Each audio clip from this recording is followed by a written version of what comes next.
Segunda carta de Paulo a Timóteo, melhor, vamos ler capítulo 4, versículo 3 e 4.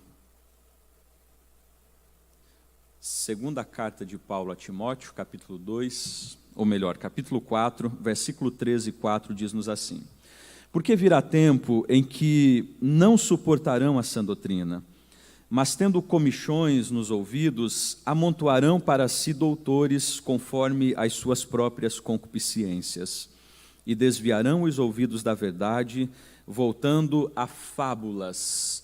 O segundo texto, João, capítulo 4, versículo 13 e versículo de número 14. Evangelho segundo escreveu João, capítulo 4, versículo 13 e o versículo de número 14.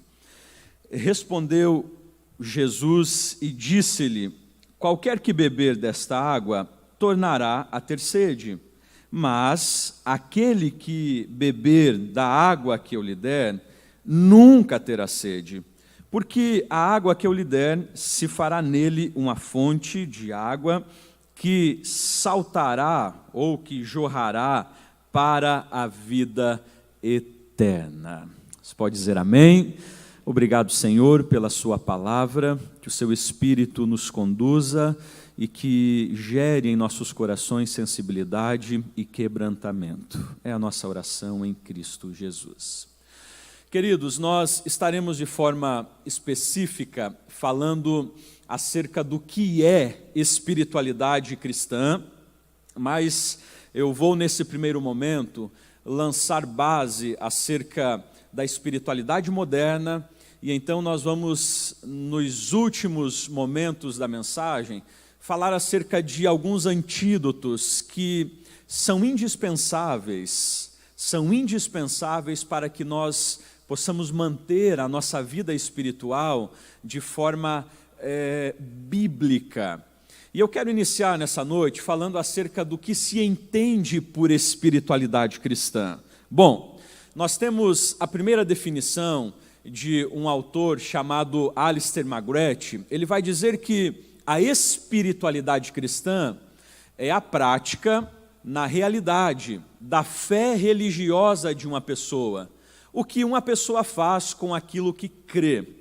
De forma mais específica, nós poderíamos pontuar que a espiritualidade cristã não é apenas um conjunto de ideias, ou de teorias, ou de dogmas, que a espiritualidade cristã não é apenas um processo de argumentação de textos bíblicos, mas que a espiritualidade cristã, ela também não é composta apenas por obras, por boas ações, por atitudes, mas que na verdade é a composição de ambas. A espiritualidade cristã, nós poderíamos resumir sendo a fé de alguém, a crença, os dogmas de uma pessoa sendo vivenciado no seu dia a dia. Ou seja, é aquilo que eu faço com o que eu creio. Espiritualidade cristã é aquilo que eu realizo no meu dia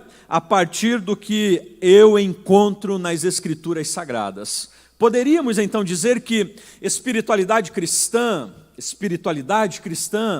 é basicamente as Escrituras Sagradas sendo compreendidas e vivenciadas dia a dia através do meu cotidiano. Espiritualidade cristã.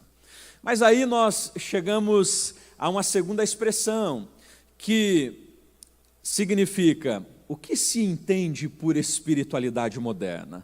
Já que a espiritualidade cristã refere-se à vivência diária acerca de dogmas, acerca de argumentos bíblicos, o que nós entendemos por espiritualidade moderna?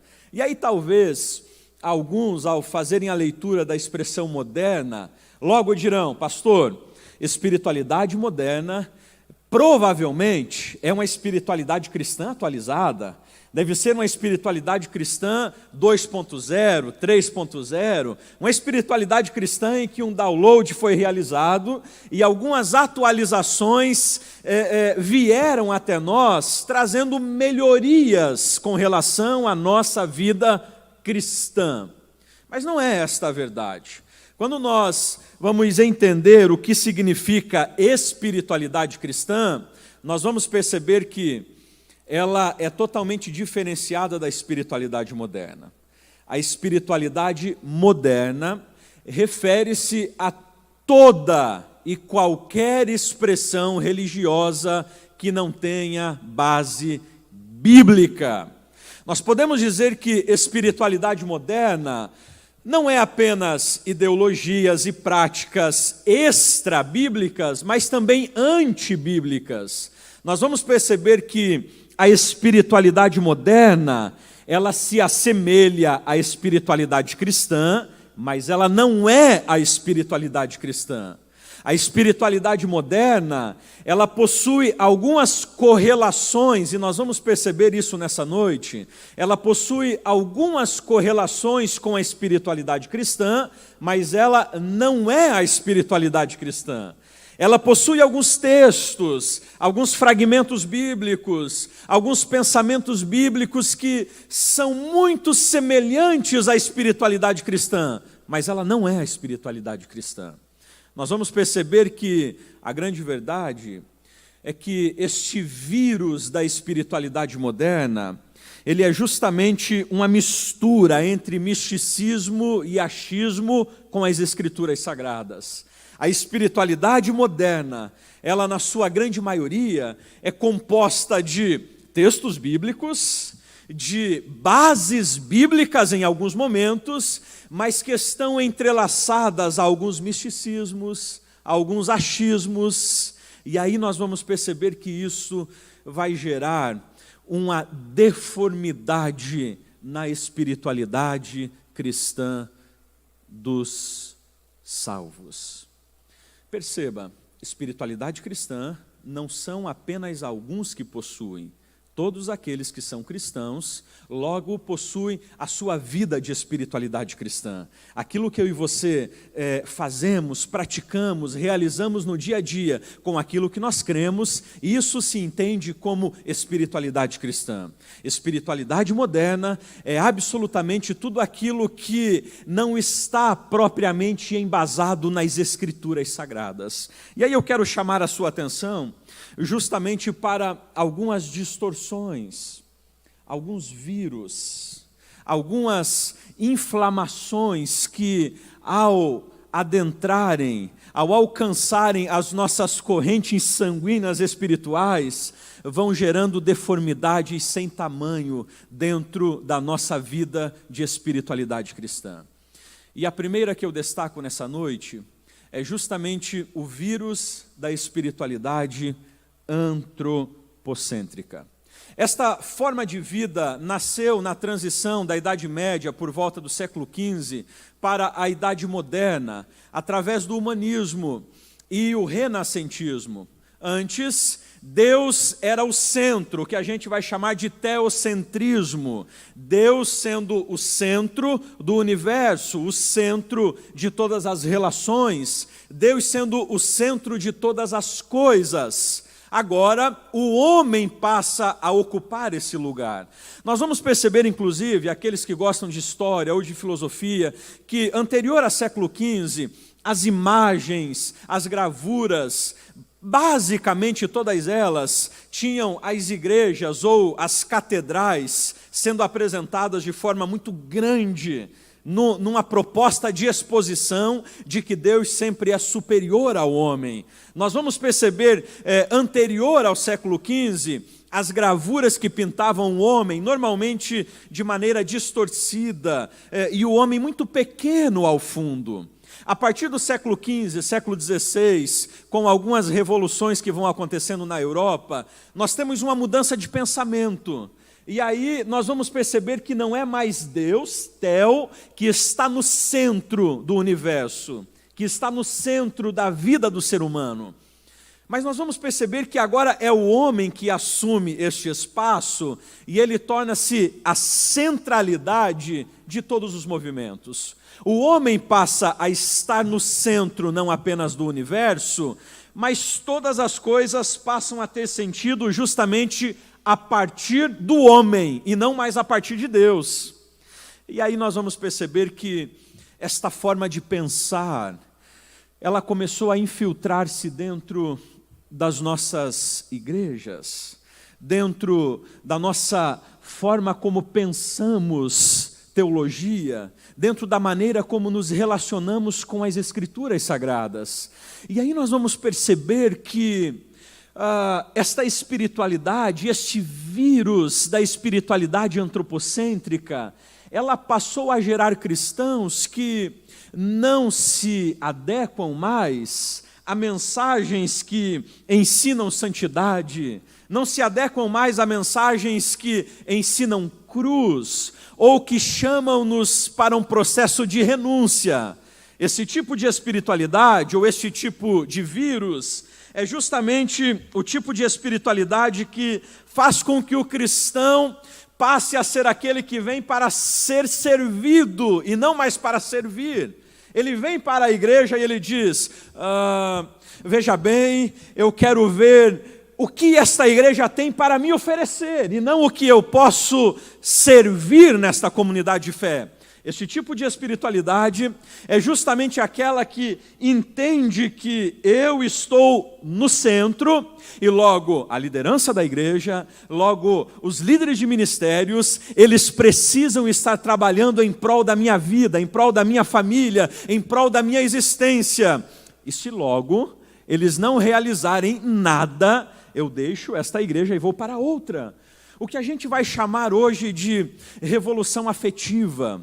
Até há uns anos atrás nós chamávamos de revolução ou o homem religioso, o homem litúrgico. Era o período em que os cristãos estavam nas igrejas e independente do que acontecesse, eles permaneciam. Independente se o pastor o cumprimentasse, eles estavam ali nas reuniões. Independente se ele gostasse da mensagem que era pregada ou não, ele permanecia na igreja. Independente se ele recebia oportunidade, ele continuava participando diariamente nas reuniões, porque ele não estava para ser agradado, mas para servir a Cristo. O que nós temos uma mudança, o que hoje é chamado justamente o homem afetivo. O homem está em locais em que ele se sinta bem, em que ele seja agradado, em que ele seja recebido com carinho, em que o seu ego seja afagado. Perceba isso. É comum pessoas irem a médicos, e normalmente no particular, se o médico não te atender com todo aquele carinho, não abrir a porta do consultório, recebê-lo muito bem, esse médico pode resolver o seu problema. Mas se ele não alcançar as suas emoções, você sai dali e diz, resolveu, mas assim, não foi muito bom, eu vou procurar outro. Agora, o médico, se te atender bem, abrir a porta do consultório, conversar contigo, sorrir com você, no final, levantar, abrir novamente a porta, fechar, dizer para que você tenha um bom dia, retorne logo, você diz, rapaz, ele pode não ter resolvido o meu problema, mas está me tratando bem, então logo eu vou retornar a este local. Mas resolveu? Não, mas está me tratando bem. Eu me sinto bem aqui. E aí nós vamos perceber que esta, na verdade, é uma forma de vida, é uma maneira de viver a espiritualidade moderna, que é totalmente contrária às Escrituras Sagradas, mas não é uma forma nova de vida. Nós vamos perceber que Isaías capítulo 30, verso 9 e 10, Deus falando através do profeta vai dizer, porquanto este povo é rebelde, constituído de filhos desleais, de filhos que se recusam a ouvir as leis e conselhos de Deus ou de Yahvé, e ordenam aos profetas, não tenhais mais visões, e aos profetas, não mais nos reveleis a justiça e o que é certo a fazer, dizei-nos apenas o que é agradável aos ouvidos para ser ouvido, profetizai ilusões. Perceba, Isaías, profetizando a nação de Israel e já os exortando sobre uma realidade que eles estavam vivendo, não queriam ser confrontados, não queriam ser questionados, não queriam que a mensagem lhes exortasse não queriam que a mensagem viesse ao seu coração de forma que trouxesse confronto e mudança. Antes, o desejo deste povo era que o que eles ouvissem fosse agradável aos ouvidos, trouxesse afago ao seu coração e ao seu espírito. Queridos, este tipo de espiritualidade, este vírus, ele na verdade não é bíblico, ele não gera no homem processos de mudanças. A espiritualidade bíblica é a espiritualidade de João, capítulo 13, versículo 30, quando João Batista vai declarar o seguinte: é necessário que ele cresça e que eu diminua. Eu não vim aqui para ser servido, mas eu vim para que Deus trate na minha vida, para que Deus me exorte, eu carregue a cruz de cada dia e sirva de acordo com aquilo que fui chamado. A espiritualidade moderna, ela é uma espiritualidade antropocêntrica, em que o homem está no centro e Deus é aquele que serve. É a gente que determina, é a gente que diz: agora eu preciso que o Senhor me cure, agora eu preciso que o Senhor abra esta porta de emprego, agora eu preciso que o Senhor... Veja, é Deus que se torna o servo e nós nos tornamos senhores dele. Isso é a espiritualidade moderna, é o vírus da espiritualidade antropocêntrica.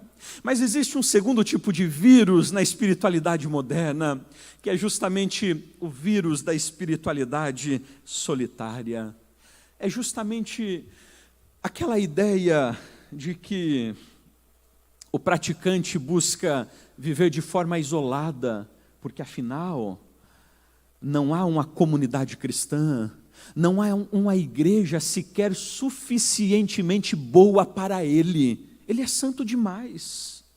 E aí nós vamos perceber movimentos como o dos desigrejados, que são pessoas que vão se reunindo de forma isolada, porque entendem que na comunidade dos salvos só há pessoas pecadoras, e ela ou ele é bom demais para estar ali inserido naquele meio. São pessoas que entendem que a sua vida espiritual é superior à dos demais, e logo eles não conseguem mais se relacionar com aqueles que estão à sua volta. É basicamente um dos aspectos dos monastérios. Eu me isolo da sociedade, eu me isolo da comunidade, porque só assim conseguirei viver uma vida de espiritualidade realmente bíblica. E isso é um grande erro.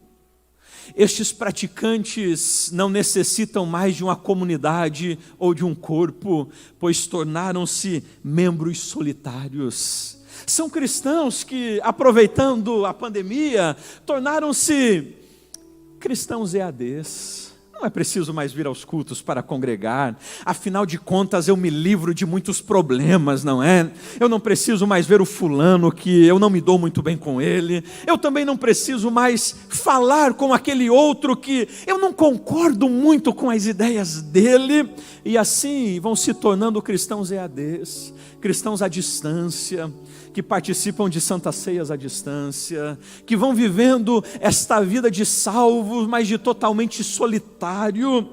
E nós vamos perceber que Paulo é totalmente contrário a este entendimento de espiritualidade solitária.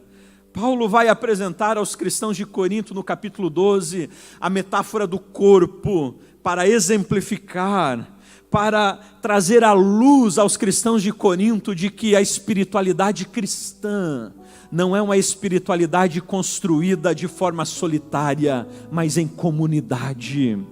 Se você, escute bem isso, se você entende que viver a vida cristã é viver de forma isolada, então você ainda não compreendeu realmente a verdade e os princípios bíblicos do Evangelho, porque o Evangelho é uma vida de comunidade, é uma vida de toque, de abraço, de auxílio um ao outro, de palavras que auxiliam, que levantam, que encorajam.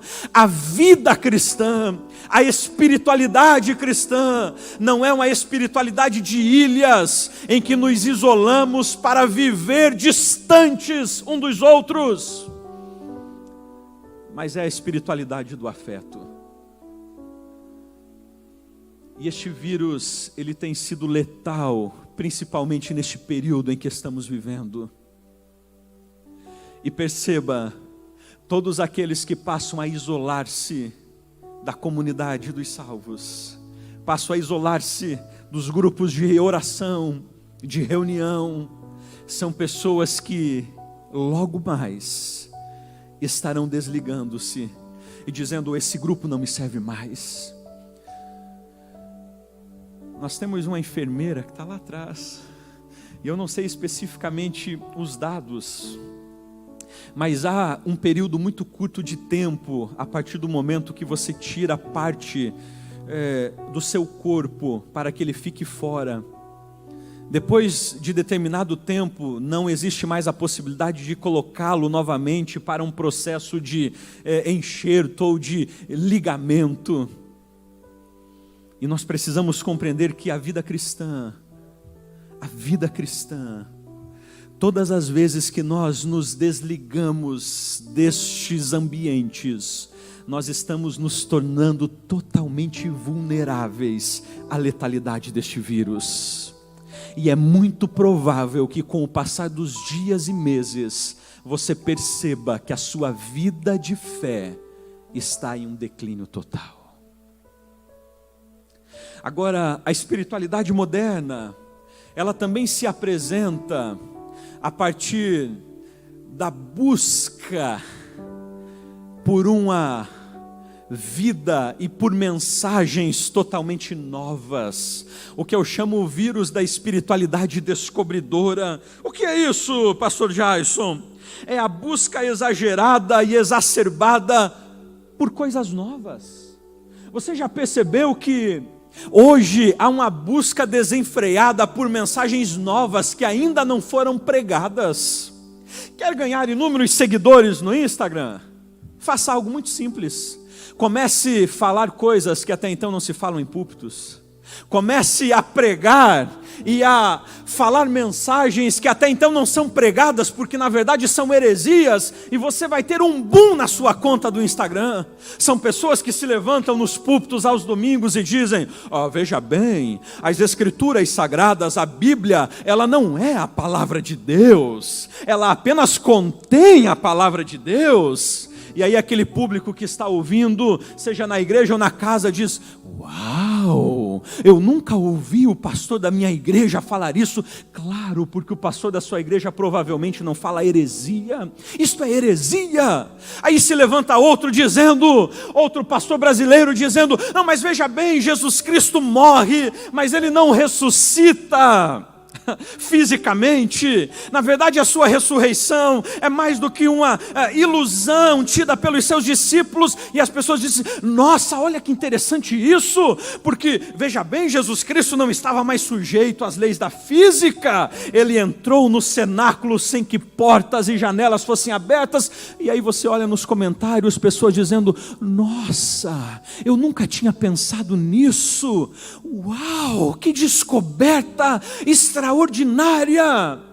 E mal sabe ele que isto é um grande erro, isto é uma grande mentira, isto é uma grande heresia. Mas nós estamos vivendo esse tempo, o tempo da busca pelas coisas novas, o tempo em que você busca a cada semana. E aí perceba, isto é algo extremamente viciante, porque a cada semana o membro que está buscando novidades quer ouvir algo novo do seu líder. E o líder que está apresentando algo novo precisa apresentar algo novo, porque senão perderá para o vizinho ao lado, que vai descobrir algo novo também. E nós precisamos entender, queridos, que o Evangelho de Cristo, mesmo que nós tenhamos interpretações ou aplicações deles de forma diferente, ele é o Evangelho que foi pregado pelos apóstolos, que foi pregado pelos primeiros pais da igreja, que foi pregado pelos reformadores, e é o mesmo Evangelho que nós pregamos hoje, é o mesmo Evangelho. Paulo já era sabedor disto, quando ele declara o seguinte a Timóteo, 2 Timóteo 4, 13 e 4, Virá o tempo, Timóteo, em que as pessoas não suportarão a sã doutrina, ou seja, não suportarão mais assentar-se para ouvir mensagens que gerem confronto, mensagem que exorte, mensagens que chamam a posicionamento e a mudança de vida. As pessoas não suportarão mais a sã doutrina, mas tendo comichão nos ouvidos, ou seja, tendo coceira por coisas novas, amontoarão para si mesmo doutores conforme as suas próprias concupiscências. Veja, não será mais Deus que dará pastores a igrejas, mas serão estes que darão para si mesmos pastores, para que falem aos seus ouvidos o que eles querem ouvir. E aí Paulo está dizendo a Timóteo: e desviarão os ouvidos da verdade, voltando a fábulas. Perceba, o vírus da espiritualidade descobridora, das coisas novas, é um vírus que vai muitas vezes minando de forma muito silenciosa, mas vai minando a verdadeira espiritualidade. Cuidado, se você adentrar em uma igreja e você ouvir da boca do pregador a seguinte expressão: hoje eu vou pregar algo novo que você até então nunca ouviu, faça a gentileza para você mesmo, levante-se e vá embora, porque provavelmente heresias sairão naquela noite.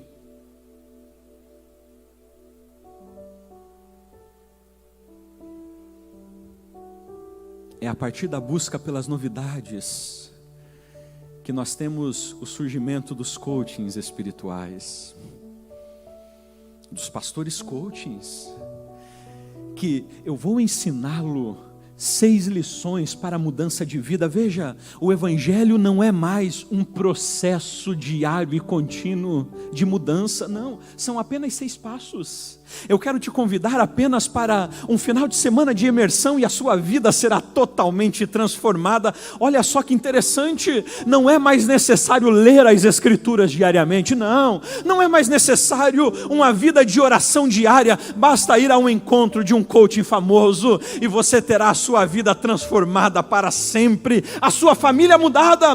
Mude o seu esposo, mude a sua esposa, em apenas 4 horas, 10 horas, 15 horas de estudo comigo.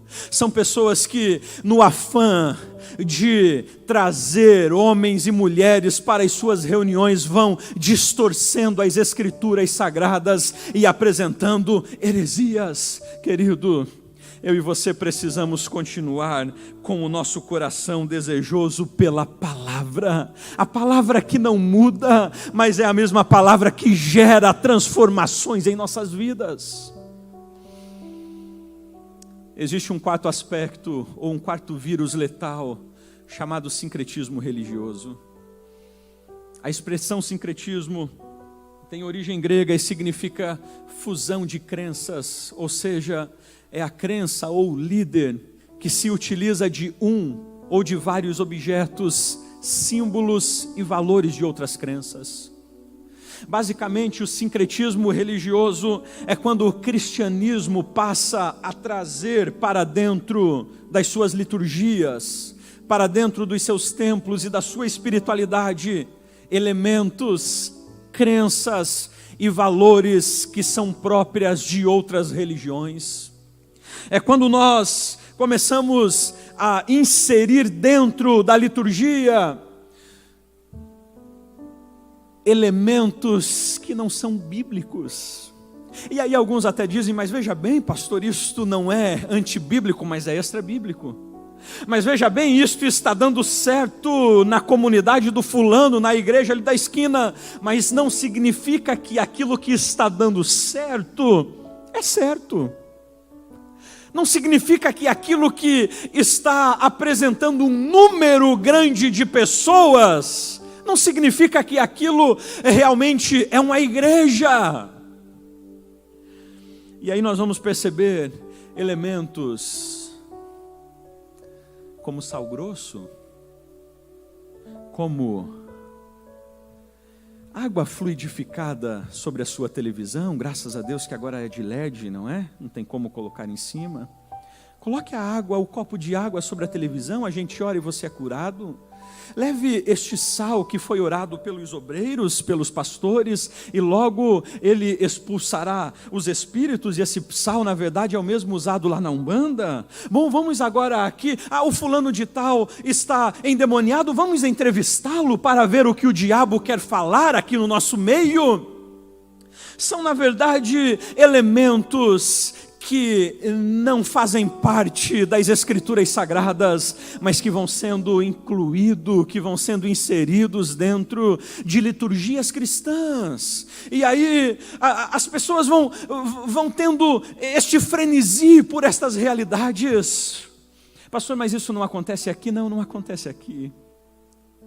Mas aí o irmão compra o carro novo e ele procura o pastor Aguiar, ele diz: pastor, veja bem, eu comprei esse carro novo e eu quero que o Senhor agora unja todo esse carro para que os espíritos fiquem bem longe dele. E aí eu um dia disse para um irmão que me procurou fazendo essa proposta, eu disse: veja bem, você tirou isso da onde?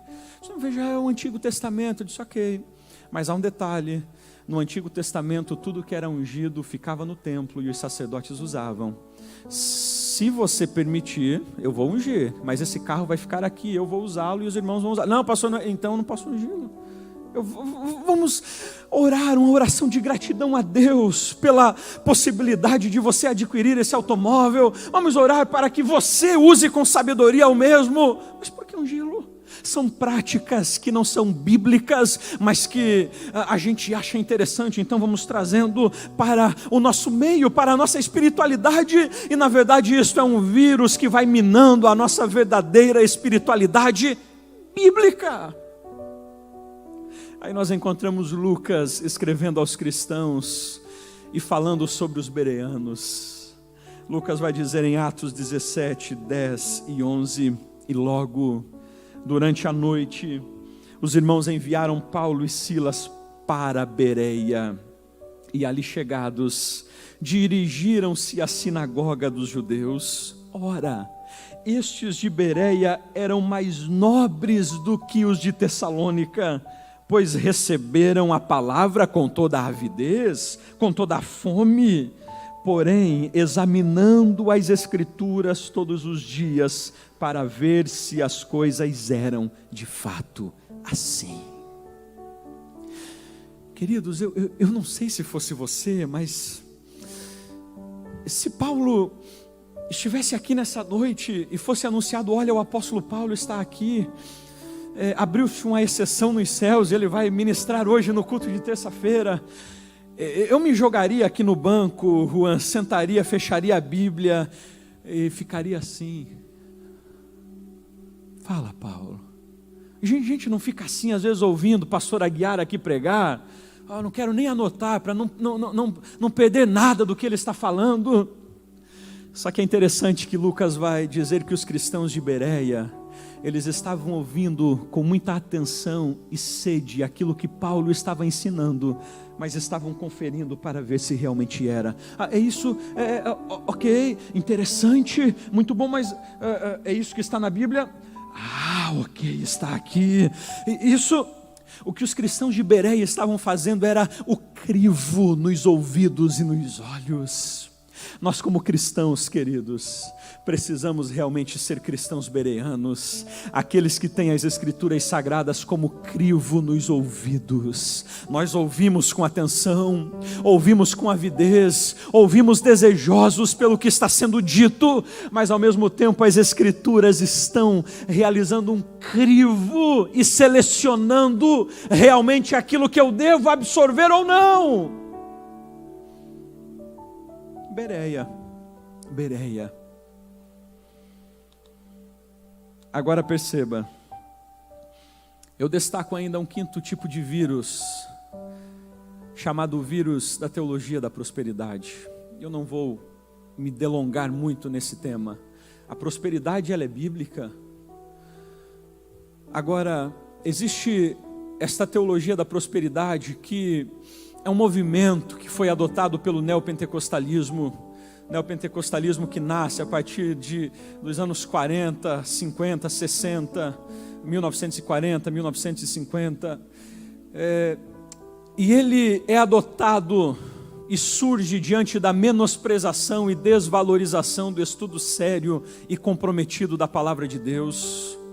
Nós vamos perceber que a teologia da prosperidade, posterior adotada ao neopentecostalismo, vai surgir aí algo que os irmãos e os líderes dessas denominações não são mais guiados propriamente dito pelas Escrituras Sagradas, mas sim pelo que eles acreditam terem tido como revelação, mas sim pelo que eles acreditam que é o Espírito que está os conduzindo. E aí você chega a uma reunião destas e o líder desta denominação diz: meus irmãos, eu estava orando e nessa noite o Espírito me disse que nós devemos fazer isto. E os irmãos dizem: uau, é o Espírito que está o dizendo. E eles então fazem sem se preocupar se realmente está nas Escrituras Sagradas ou não. E aí o outro diz: o Espírito me chamou a subir o monte e ficar 30 dias lá orando, e após eu desço com estas águas, e agora eu entrego aos irmãos, porque o Espírito disse que quem tomar vai ser curado. E os irmãos disseram: olha, é o Espírito que está os guiando. E aí o que dá o contorno para a espiritualidade destes não é mais as Escrituras Sagradas, mas é o que eles acham, é o que eles pensam, é o que eles acreditam ser que o Espírito está os guiando, e não mais o que as Escrituras estão lhes dizendo. E aí nós vamos perceber que propriamente a teologia da prosperidade, ela vai ensinar ao menos 3 questões. Primeiro, a guerra espiritual. A ideia de que hoje nós vivemos uma guerra cósmica em que Deus está em um lado, o diabo está em um outro, e imagine um cabo de guerra. E Deus está em um lado com a sua igreja puxando esse cabo de guerra, e do outro está o diabo, os demônios e toda a galera ímpia puxando o cabo de guerra também. E a gente está nessa luta, horas Deus vence, ora o diabo vence, e a gente assim vai indo. Coronavírus é mais algo do diabo, então Deus está perdendo. Como é que é?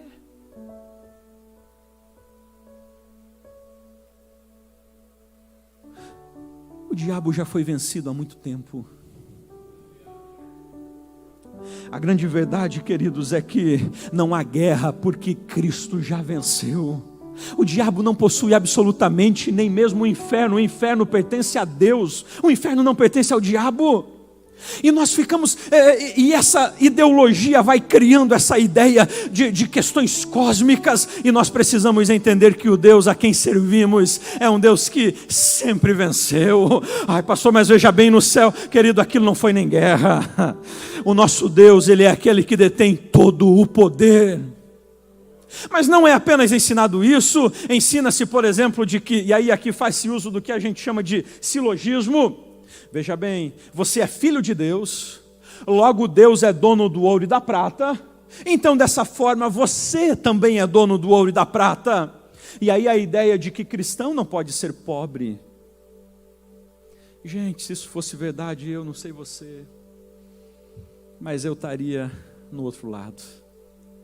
De que cristão não pode ser alguém que passa por dificuldades financeiras, porque afinal de contas ele é filho de Deus, é filho daquele que é dono do ouro e da prata, e ele tem tudo e vai te dar tudo. E aí começa-se a pregar a ideia de que se você é filho, logo você deve ser rico, e isso é uma grande mentira.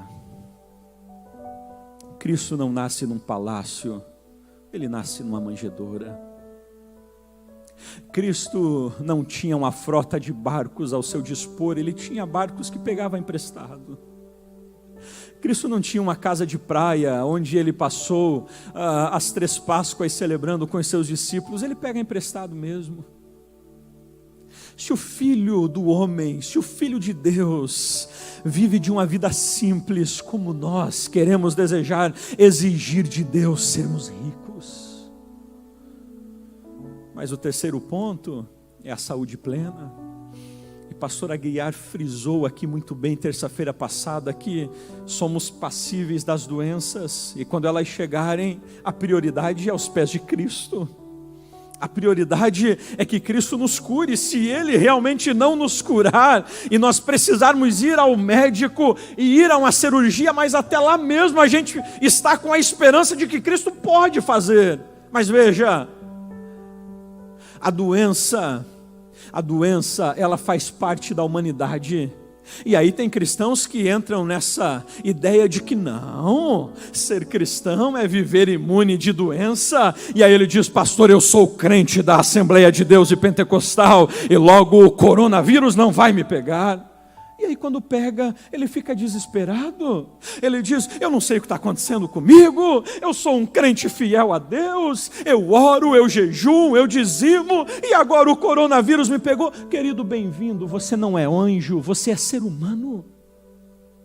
E como ser humano você vai ficar doente. Mas o vírus da teologia da prosperidade ensina que não. Ele diz: olha, está doente, de duas uma. Ou essa doença é demoníaca, ou você está com pecado escondido. E aí nós precisamos ter a consciência.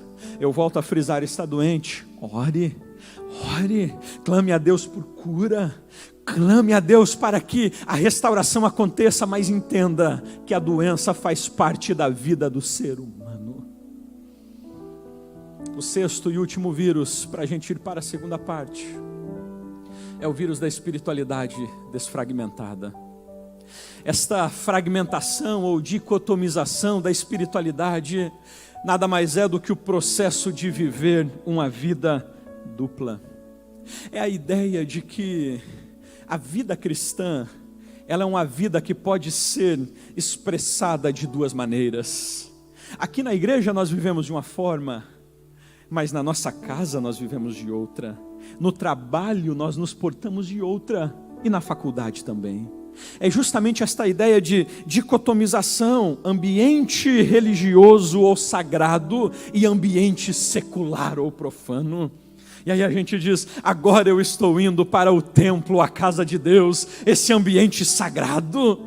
E ele mal sabe que a sua casa é um ambiente sagrado.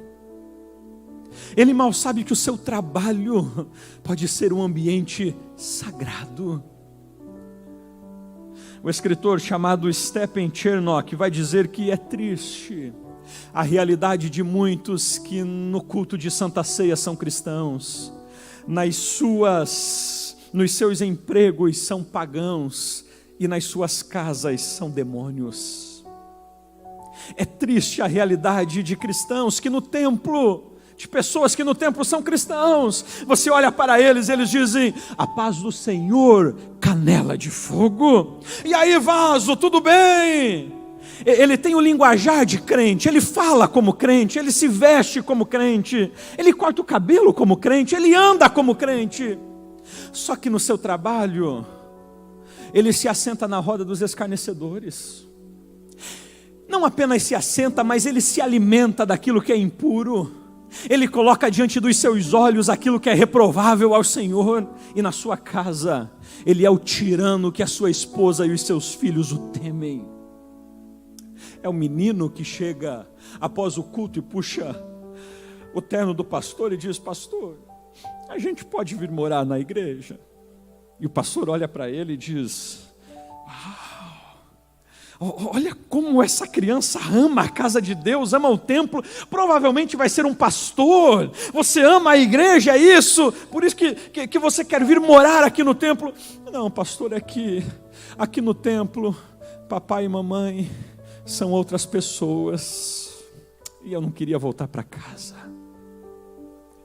Esse vírus da espiritualidade desfragmentada que vai gerando a ideia que nós podemos viver de forma diferente, dependendo do local em que estamos, é uma grande mentira.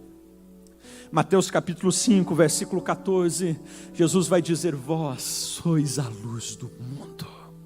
O que Jesus está dizendo é que, se você é uma luz, não há possibilidade de esconder-se. Se você é luz, logo a sua essência não pode ser alterada, independente do contexto em que você está inserido, você é luz. Independente se estou em casa, se estou na igreja, se estou no trabalho, se estou na faculdade, a minha vida se expressa da mesma maneira. Os meus atos, as minhas ações, elas servem para glorificar a Deus, independente do espaço em que eu estou. Agora a grande pergunta que surge é: o que fazer diante deste vírus letal? O que fazer diante desta realidade, deste vírus que desconfigura a nossa vida espiritual, que gera em nós deformidades? O que fazer diante destes vírus que nós acabamos de citar, que geram em nós um afastamento da verdadeira espiritualidade bíblica? O que fazer? Aí eu chamo a sua atenção para a necessidade de um antídoto. Nós precisamos de antídotos que imunizem-nos destas realidades. Nós precisamos de antídotos que imunizem-nos de vivermos uma espiritualidade fragmentada, de vivermos uma espiritualidade que busca coisas novas a todo momento. Precisamos de um antídoto que imunize-nos de vivermos uma espiritualidade que busca o afago do eu, do ego, ao invés da cruz e do meu eu sendo crucificado. E aí talvez eu vou decepcioná-lo nessa noite, mas eu vou dizer a você que o antídoto não é novo.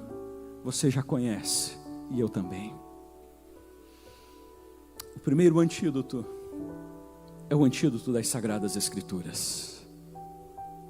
Ah, pastor, mas isso, a gente às vezes despreza aquilo que Cristo não desprezou. A gente às vezes ignora aquilo que Cristo não ignorou, que é o quê? As Escrituras. As Escrituras. Os nomes não apareceram ali, mas naquele círculo azul nós temos a palavra Escritura. No verde, o primeiro direcionamento é as Escrituras no período do anonimato. Você vai ter um Cristo ainda anterior à revelação de quem Ele era e do seu ministério, aos 12 anos de idade ainda, Ele discutindo com os mestres da lei. E o que me chama a atenção é que Ele na sinagoga, discutindo com esses homens, o texto narra que os mestres da lei, é Lucas que está escrevendo, capítulo 2, verso 47, e as pessoas se admiravam da forma como Ele falava e perguntava. Sabe o que é isso? É fácil nós como pais nos admirarmos do que os nossos filhos fazem, não é fácil? É fácil. Estou com um bebezinho de 2 anos em casa e quando ele fala uma palavrinha a gente diz: uau, olha só, ele é super dotado, porque ele acabou de falar papai. Nossa, não são familiares de Cristo, 12 anos de idade, eles estão olhando para esse menino perguntar, responder, eles estão dizendo: quem é ele? Nossa, olha como ele pergunta, olha o que ele está falando, esse menino, 12 anos de idade. A primeira pergunta que eu faço a você nessa noite é: onde estão as nossas crianças? Onde estão os nossos adolescentes? Onde estão os nossos jovens? Onde estão nas escolas dominicais? O que eles estão dialogando? Os nossos jovens e adolescentes sabem falar muito bem as nossas crianças sobre tecnologia.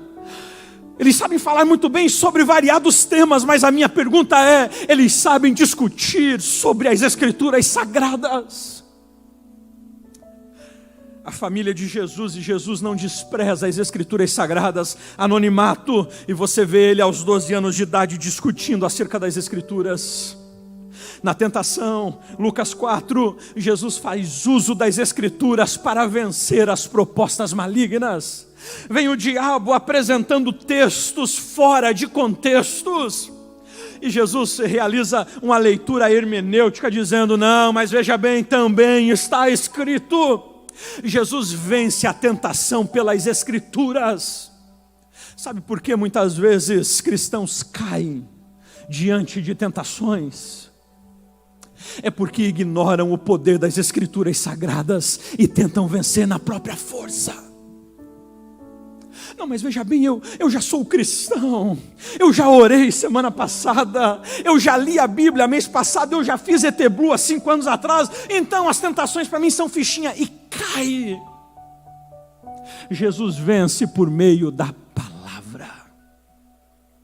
E não apenas no período do anonimato, no período da sua tentação, mas durante todo o seu ministério, você vai ver Cristo fazendo uso das Escrituras Sagradas. Você vai ver Cristo ensinando a partir das Escrituras Sagradas. O que eu quero dizer nessa noite é que a vida de Cristo, ela foi moldada pelas Escrituras Sagradas. O ministério de Cristo foi moldado pelas Escrituras Sagradas. A vida de Cristo fluiu e partiu das Escrituras Sagradas. Queridos, a grande verdade é que nós só venceremos o vírus da espiritualidade moderna se realmente as Escrituras Sagradas forem prioridade na nossa vida. Deixa eu te dar um segredo simples. Quer vencer o pecado? É lógico. Quer vencer a tentação? É lógico. Corra para as Escrituras Sagradas. É a palavra de Deus que gera em nós força. É a palavra de Deus que gera em nós coragem. É a palavra de Deus que gera em nós graça. É a palavra de Deus que gera em nós transformações mentais e logo novos posicionamentos e atitudes. É a palavra de Deus. E o meu primeiro chamado a você nessa noite é: você não pode sair daqui nessa noite sem comprometer-se com as Escrituras. Você não pode. Você precisa comprometer-se. A partir de domingo eu vou estar na escola dominical. Não, mas isso não é suficiente. A partir do ano que vem eu vou estar cursando a ET Blue, escola teológica. Mas isso também não é suficiente. Comprometa-se diariamente em alimentar-se das Escrituras Sagradas. Porque a nossa alma necessita alimentar-se tanto quanto o nosso corpo físico. Alguns dizem: mas eu não tenho tempo, pastor. O senhor não conhece a minha vida, o senhor não conhece a loucura que é. Eu tenho isso, eu tenho aquilo, eu tenho aquele outro, e quando eu vejo o dia acabou. Mas veja, você separa tempo para tomar café da manhã. Eu e você separamos um tempo para almoçarmos, para jantarmos e para fazermos um lanche ainda à noite. Como não ter tempo para as Escrituras Sagradas? Perceba, a gente às vezes declara: eu amo as Escrituras Sagradas. Só que o verdadeiro amor, ele é demonstrado nas ações e nas atitudes. E a gente diz: eu amo. Mas as Escrituras só fazem parte da nossa vida quando nós a pegamos para vir ao culto e depois a largamos sobre a cômoda e a deixamos lá até a próxima reunião na igreja. Isso não é amor. Escrituras. As Escrituras Sagradas geram em nós esse antídoto. Mas não apenas as Escrituras. Existe o segundo antídoto, que é o antídoto da oração. É somente por meio e através da oração que nosso relacionamento com Deus cresce, pois orar é conversar com Deus, é o diálogo de um filho com o seu pai. E aí veja, infelizmente há um entendimento de que oração é o caminho para buscar poder, oração é o caminho para buscar unção, oração é o caminho para buscar milagres, oração é o caminho para portas abertas. E de fato a oração pode proporcionar isto. Mas a essência da oração não é a busca por coisas, é a busca por Ele. A essência da oração não é a busca por coisas, mas é o desejo de estar em harmonia e relacionamento com o Pai. Orar é o processo de ouvir e falar com Deus. Aí alguns dizem: pastor, eu não entendo, eu leio a Bíblia e eu encontro Jesus Cristo orando. Por que Ele orava? Porque afinal de contas Ele é Deus. Será que é Deus orando para Deus mesmo? Porque Jesus, ao orar, estava buscando relacionar-se com o seu Pai. Oração é relacionamento, oração é entrega, oração é comunhão. Queridos, a gente precisa aprender novamente a voltar, a dobrar os joelhos e passar horas diante dEle.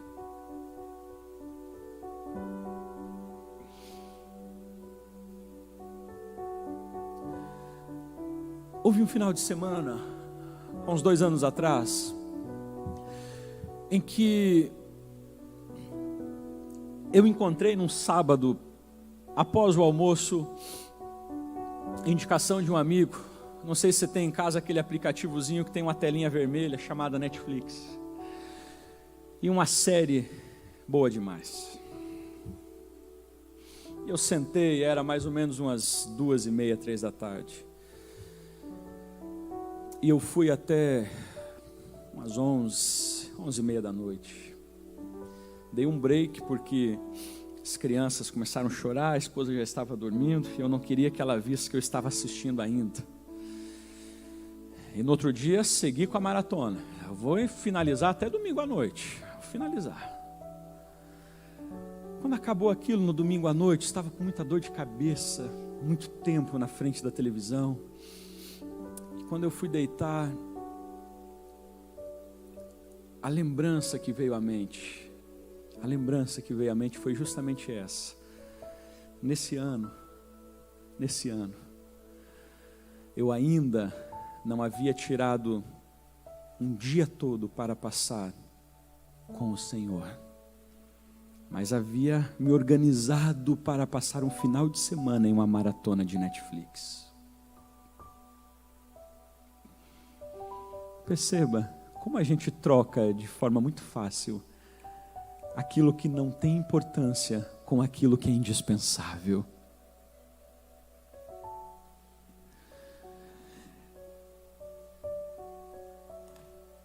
George Miller era um homem conhecido pela sua vida de oração, pela sua vida de total entrega ao Senhor. Na sua biografia conta-se que um dia chegam e batem na porta da sua casa e alguém atende e vai até o seu quarto e diz: Miller, a rainha da Inglaterra quer falar com você. E ele diz: diga para que ela espere, porque eu agora estou falando com o Rei dos Reis e não vou sair daqui. Outro momento, George Miller é também conhecido como pai dos órfãos, baseado no texto do Salmo 68:5, em que diz: Deus é pai dos órfãos. E ao longo da sua vida, ele cuida de mais de 10.000 crianças, abre muitos orfanatos. E um desses dias ele levanta, e em um dos seus orfanatos havia mais ou menos 1.000 crianças. E as pessoas que estavam cuidando do café da manhã vão até ele e dizem: Miller, não há pão, e nós precisamos alimentar essas crianças com o café da manhã. E veja, quem já vive uma vida de oração, quando os problemas surgem, ele não precisa desesperar-se, basta continuar fazendo o que ele já faz. Ele não vai para o quarto e diz: olha, eu vou agora passar uma semana em oração. Não, ele precisava para aquele momento. Você já viu o filho que está brigado com o pai e de repente ele precisa de algo do pai? Ele liga, ele faz volta, até pedir o que precisa. Agora o filhão que está com um relacionamento gostoso com o pai, deu problema, ele chega na hora e diz: pai, eu preciso disso, eu preciso fazer rodeio. A história diz que Miller, naquele exato momento, fecha os olhos e diz: pai dos órfãos, não tem pão, em nome de Jesus, amém. Poucos minutos após, várias carruagens param na frente do orfanato. O chefe das carruagens sai e diz: senhor Miller, nós fomos levar pães à casa da família real e eles olharam e falaram que os pães passaram do ponto e a gente vai jogar fora, a menos que o senhor deseje os pães. E ele olha e diz: não é que os pães passaram do ponto, é que o pai dos órfãos ouviu a minha oração e mandou pão para as crianças. Quem tem uma vida de oração com o pai, quando as necessidades surgem, ele simplesmente vai ao pai como o filho busca o seu pai terreno. E eu já te convido a se colocar de pé. Eu fecho nessa noite com o último antídoto, chamado antídoto da comunhão. Que antídoto é esse, pastor? As Escrituras apontam para a importância exatamente do que nós estamos vivendo aqui, exatamente disso. Desses momentos, estarmos juntos, dos momentos após essas reuniões em que você bate papo, agora está ainda um pouco complicado, mas que você conversa com os irmãos, que você dialoga, que você abraça, que você sai junto com os irmãos para comer uma pizza. Esses momentos de comunhão. E é interessante que o texto paulino de 1 Coríntios 12 evidencia muito bem a importância da comunhão entre os irmãos.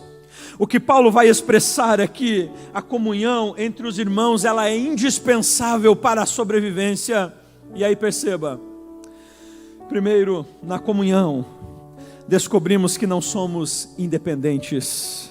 Não podem os olhos dizer à mão, não precisamos de ti, nem ainda a cabeça aos pés, não precisamos de vós. Pelo contrário, os membros do corpo que parecem ser mais fracos são necessários.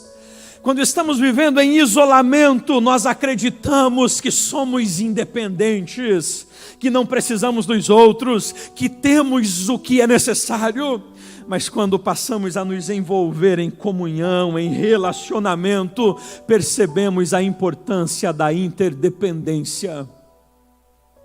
Na comunhão, descobrimos que não somos superiores. E o olho não pode dizer à mão, não tenho necessidade de ti, nem ainda a cabeça aos pés, não tenho necessidade de vós. O isolamento gera ar de superioridade, de grandeza, de que não necessito dos outros, mas não apenas isso, sou superior aos demais. Agora no relacionamento, eu entendo que não há filhos prediletos para Deus, que independente do serviço ou do que realizamos diante de Deus, somos todos iguais. Na comunhão, descobrimos o significado da palavra amor, de maneira que se um membro sofre, todos sofrem com ele, e se um deles é honrado, com eles todos se regozijam.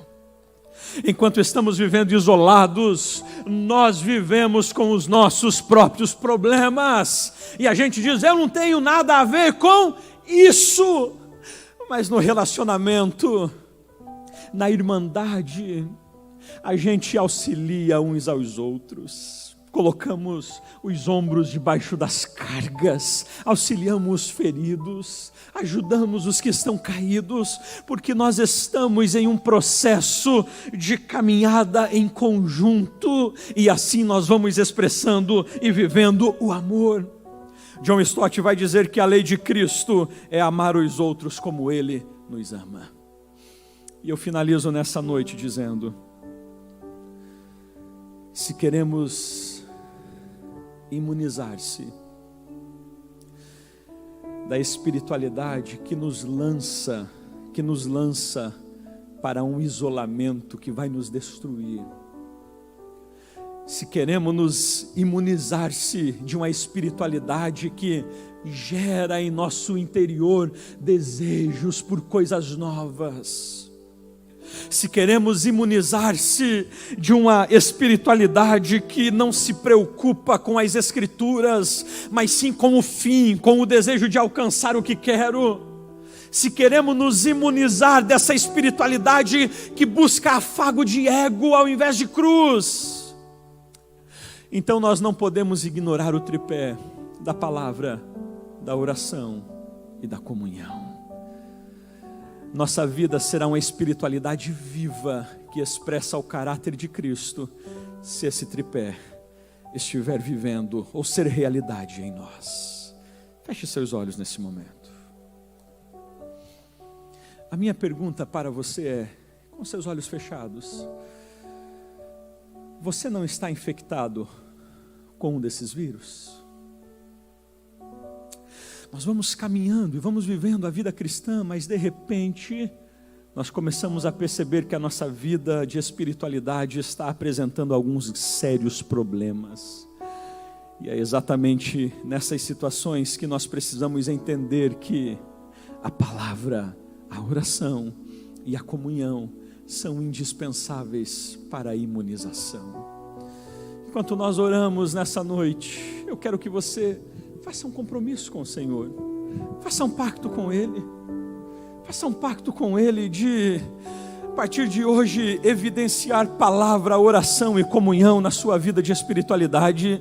Eu quero te chamar a não viver uma espiritualidade moderna que barganha e que não tem como base as escrituras sagradas. Eu quero te chamar a viver uma espiritualidade bíblica, que tem como base as escrituras, que tem como base a oração, que tem como base a comunhão entre irmãos.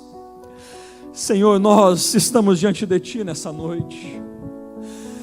Senhor, como na caminhada, como no desenvolvimento da nossa vida de espiritualidade, ao negligenciarmos ações tão importantes, nós vamos sendo infectados por vírus que são letais.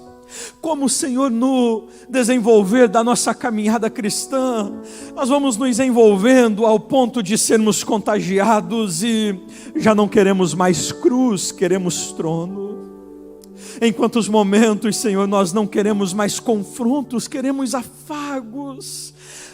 Senhor, e vamos caminhando por um processo em que buscamos não mais o que a Sua palavra diz, mas o que é interessante, o que é agradável, e isso vai gerando desconfiguração na nossa vida espiritual, vai deformando a nossa vida, vai lançando-nos para um mundo de escuridão, ao ponto que muitos se veem em um processo de morte espiritual. Mas a minha oração nessa noite, Deus, é que o Teu Espírito nos dê a graça para que possamos viver uma imunidade com relação a esse vírus. Auxilia-nos, Senhor, auxilia o Teu povo a ter desejo pela Sua palavra, a ter fome pelas Escrituras sagradas, a desejo em banquetear-se com a Sua palavra, fome pela vida de oração, fome em entrar no quarto e passar horas contigo. Nos ajude, Senhor, nos ajude. Nós não queremos viver uma espiritualidade moderna que nos lança para longe do Senhor. O que nós queremos é viver uma vida espiritual que tenha as Escrituras como base, que tenha a oração como base e a comunhão entre os irmãos como base. É a nossa oração, Pai. É a nossa oração em Cristo Jesus.